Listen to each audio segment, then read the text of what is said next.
बिहार के रोहतास जिले में बालू माफिया अधिकारियों को अपनी जेब में और नियमों को ताक पर रखकर अवैध रूप से बालू का खनन कर रहे हैं। जैसे मानो इन्हें न तो कोई अधिकारियों का भय है और न ही नियमों के पालन की चिंता। बस बालू माफिया किसी तरह से सोन नदी का दोहन करके बालू खनन कर अकूत धन अर्जित करना ही उनका लक्ष्य है। ऐसा ही कुछ नजारा रोहतास जिले के इंद्रपुरी थाना क्षेत्र के कटार बालू घाट पर देखने को मिल रहा है।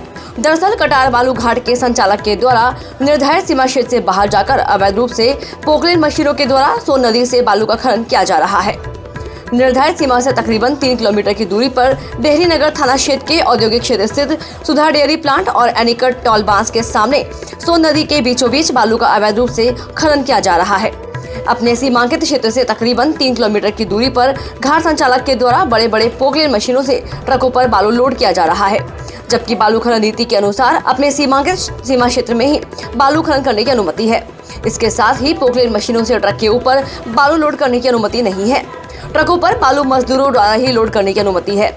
जिस तरीके से घाट संचालक के द्वारा बालू खनन नीति और नेशनल ग्रीन ट्रिब्यूनल के नियमों को ताक पर रखकर बालू का अवैध रूप से खनन किया जा रहा है, उससे सोन नदी और पर्यावरण का काफी नुकसान हो रहा है, जिसके कारण अभी से ही जल संकट की समस्या उत्पन्न होने लगी है।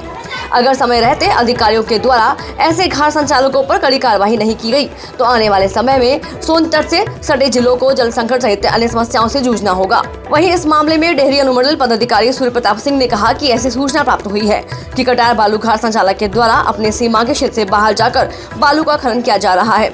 वहीं सोन नदी में कृत्रिम बांध बांधकर सोन नदी की धारा को मोड़ा गया है। कटार बालू घाट से अपने खनन क्षेत्र से अधिक क्षेत्र में खनन किया जा रहा है सर, इस पे क्या करेंगे सर? इसकी आसूचना आज ही हमें प्राप्त हुई है। हम लोग तत्काल अग्रेतर कार्रवाई है तो इस सूचना को अग्रेषित भी कर रहे हैं। साथ ही मैं और एसडीपीओ के नेतृत्व में एक टीम हमारी बनेगी जो इस पर मॉनिटर आगे भी करती रहेगी कि अगर कोई भी अपने क्षेत्र अपने सीमांकित क्षेत्र के बाहर आके किसी भी प्रकार का खनन कर रहा है तो उनके विरुद्ध कड़ी कार्रवाई करी जा सके। सर, सोन में भी कृत्रिम बांध बना दिया गया है, बना के उसको धारा को नदी की धारा को मोड़ दिया जा रहा है और उसके बाद खनन किया जा रहा है। सर, इसको लेकर प्रशासन की तरफ से क्या कार्रवाई की जाएगी? जिन जगहों पर भी कृत्रिम घाट ऐसे पाए जाते हैं उन्हें हम लोग लगातार तोड़ते हैं। इसके लिए इरिगेशन, पुलिस और माइनिंग ये तीनों के साथ में प्रशासन कोऑर्डिनेशन एस्टैब्लिश करता है और जहां भी सूचना प्राप्त होती है उसको लगातार तोड़ा जाता है। आगे भी हम लोग इनको तोड़ते रहेंगे जो भी सूचनाएं प्राप्त हुई हैं। साथ ही हम चिन्हित करेंगे कि कौन लोग इस प्रकार की गतिविधि को बार बार कर रहे हैं और उनके विरुद्ध लगातार कार्रवाई करते रहेंगे।